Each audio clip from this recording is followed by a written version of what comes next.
Hello, welcome back to eBritish IELTS, and today we'll be talking about another type of question you will come across in the reading module. Now, the previous video that you might have seen, we're going to talk about the same type of question, true, false, yes, no, not given, but I'm going to tell you how to approach it in a different manner. Now, the previous video taught you how to, attempt those questions in the long hallway. The traditional hard working method is what was taught to you. In case at times what happens is we tend to solve those questions in the normal way, in the way that has been taught in the past video, but we still end up feeling a little confused about the entire ordeal. So today I'm going to tell you, in case you feel confused and still cannot figure out an answer for your question based on the way we solve it according to the past video, I'll tell you a grammatical trick which can be used to solve true, false, yes, no, or not given. Alright, so let's get started with it without wasting much time. So now if you look at your screens, what you'll see is another kind of exercise here. So the exercise, this is going to be the passage. This is what your passage looks like, right? So it's about caffeine. It talks about things related to caffeine, right? Nothing of concern to us as of now. And these are the questions. So in this, they've asked you to write true, false, or not given based on what the sentence is asking and whether or not it matches the information given in the passage here, right? So now if you look at this question here, the sentence, let's take sentence number 3 for example, right? Now sentence number 3 says the nervous system is affected by caffeine. Now remember I told you that in any sentence grammatically there are going to be three things: a subject, verb and an object. What happens is if you divide any sentence given for true, false or not given based on subject, verb and object, it becomes easier for you to analyze what is true, what is false and what is not given based on the division. To explain it to you further, now if you look at the third one, the subject here would be the nervous system, because it's the nervous system they are talking about in this sentence. The verb is affected, because what has happened to the nervous system, it is being affected, and the object becomes by caffeine, because what is affecting the nervous system, right? So who and what become the subject and object respectively, and the middle part, the action that is taking place here is affected, it becomes the verb of the sentence. So subject, verb, object. So that's how the division takes place. Understood this much? I hope it's clear enough. It's a pretty simple sentence, but any sentence can be divided like this. For example, if you look at the second one, children generally, it becomes the subject, do not consume, it becomes the verb, and caffeine becomes the object. Similarly for the first one, people becomes the subject, did not drink coffee regularly, verb, and before 200 years ago, the object, right? So that's how you look at any sentence. Now without wasting time, let's get on to the division here. Now see, I've divided into three colors for your convenience. The red part will be the subject, the green part will be the verb, and the blue part would be the object of the sentence given to you, right? Now in this case, what you're going to do is, whenever you look at a sentence, first of all, if you can find one thing, either the subject or the verb or the object, and only one thing is visible and nothing else matches, or you can't find anything else, the answer will be not given. If you can find two things which match but the third thing does not match, the answer would be false. And if all the three things, the information portrayed via the subject, verb and object match, you find something relevant in the passage given to you, the answer becomes true. Let's get down to solving it. Now see, I've given you the solutions here already, but since we are basically understanding it, so be done with it. So if you look at the first one, people did not drink coffee regularly before 200 years ago. Now if you come to the passage here, look at the first paragraph. We see almost 200 years ago. So now this is something related to the object that we've seen here, right? Before 200 years ago. It's fine. We found relevant information now, right? But if you look at the entire paragraph after this, the entire essay after this, you will not be able to find anything to do with people drinking coffee regularly and attach it to 200 years ago. Now let's read the first paragraph to help you further understand. Almost 200 years ago, a young German chemist named Friedrich Ferdinand Runge isolated a molecule from coffee beans. He named the substance caffeine. Today, scientists are still studying the properties of this bitter white powder. More than 60 plants are known to produce caffeine, whose pungent taste helps protect them from insect predators. So in the first paragraph, where they are talking about something almost 200 years ago, there's no mention of people consuming caffeine, whether they do it daily or not, whether they even consume caffeine or not. So that hasn't been mentioned. So based on the sentence, now you can only find one thing, but the other two things, they are missing. So the object is found, the subject and the verb are not mentioned, they haven't been found anywhere, they are not matching to the sentence, right?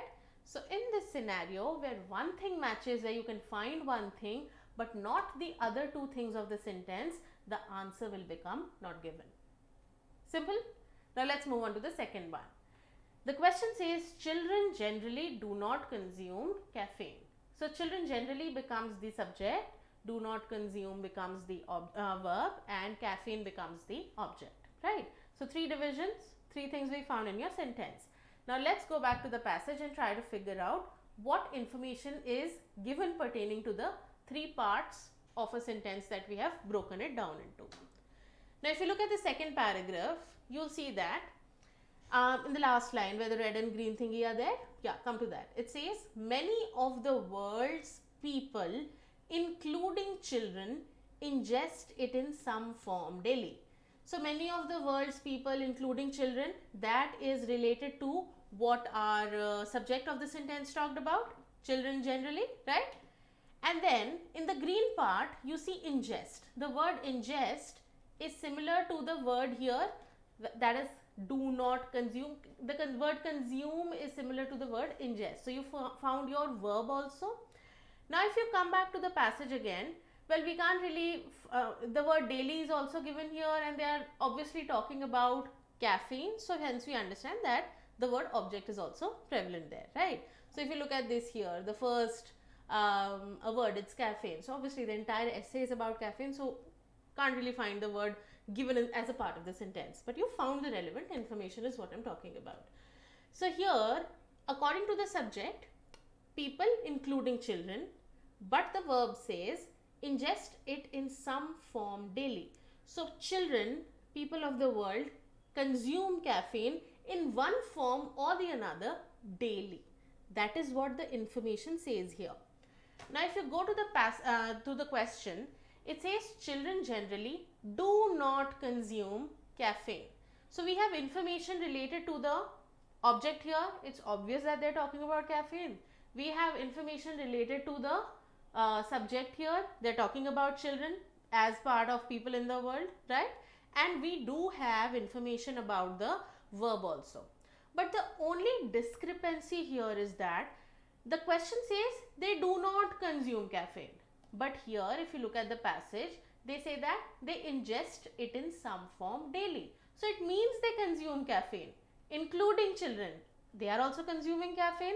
So hence, the subject and the object match, but the verb part that you have been given, it does not match. It is there, it is mentioned in the text, but just because it does not match with the verb given in this part of the sentence, the answer is going to be false. So you see how it works? All three things are mentioned, so it cannot be not given. So out of the three things, two match, one does not match. So just because one does not match, there is some sort of a discrepancy, the answer will become false hence. Simple enough? Now let's move on to the third type.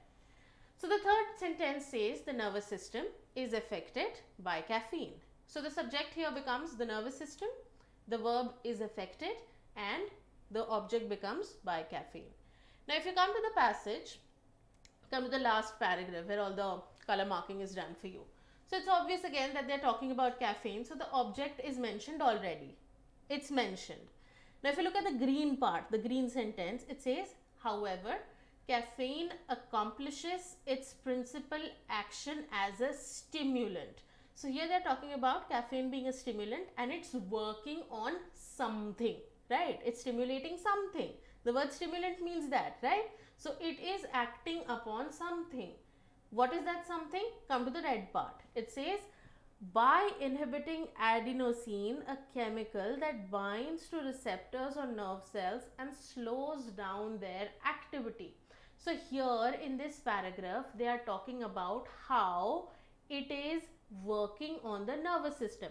Like if you look at all these technical words here, inhibiting adenosine, a chemical that binds to receptors on nerve cells, slows down their activity. So here they're talking about nerve cells, their receptors, the nervous system, the working of the nervous system basically, and how caffeine is something that acts as a stimulant for that. So what does it mean here? That caffeine does do something to the nervous system. It works upon the nervous system. It alters the state of the nervous system, right? And that is very valid information given here. Now if we go back to the question once more, it says the nervous system is affected by caffeine. It is. Caffeine acts as a stimulant on the nervous system. It alters its state. That is what the sentence is talking about. That is what the passage is talking about. Now you can match the subject also with information from the passage.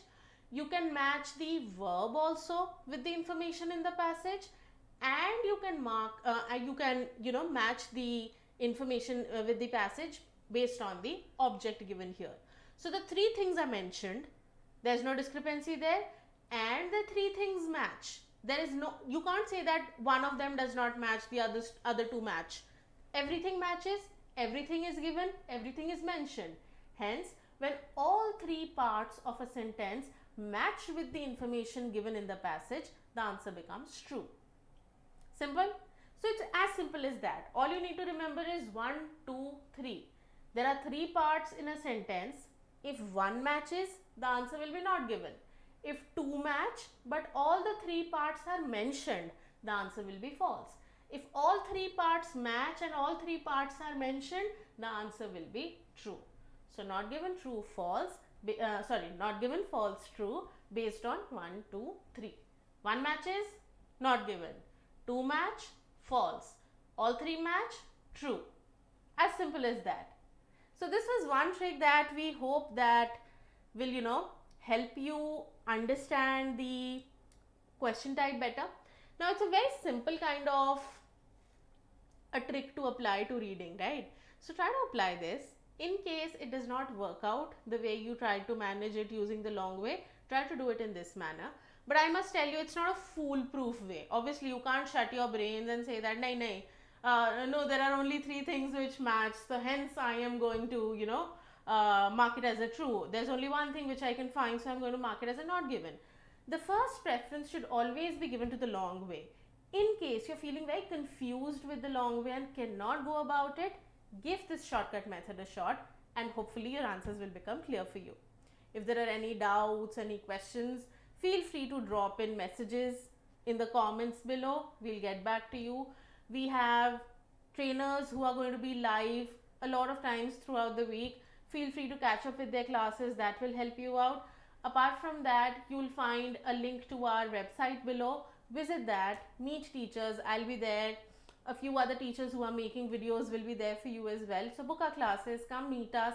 Any questions, come and solve them real time, and hopefully it helps you crack your IELTS score and helps you, it gives flight to your wings, So hopefully till next time, you try to practice this, and if there are any questions, queries, I repeatedly tell you, feel free to talk to us.